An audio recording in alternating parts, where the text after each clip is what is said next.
Clearing your search history on Airbnb can help maintain your privacy and improve your user experience.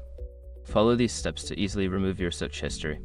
Step 1. Open the Airbnb app or website. Launch the Airbnb app on your mobile device or visit the Airbnb website on your computer. Make sure you are logged into your account. Step 2. Access your profile. Navigate to your profile by clicking on your profile picture or the menu icon. This is usually found in the top right corner of the screen. Step 3. Go to Account Settings. In your profile menu, look for Account or Settings. Click on it to access your account settings where you can manage your preferences. Step 4. Find Privacy Settings. Within the account settings, locate the Privacy section. This area contains options related to your search history and other privacy features. Step 5. Clear Search History. Look for the option to clear your search history. Click on it to remove your past searches.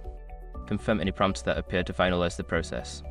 By following these steps, you can easily clear search history on Airbnb, ensuring a more tailored experience for your future searches.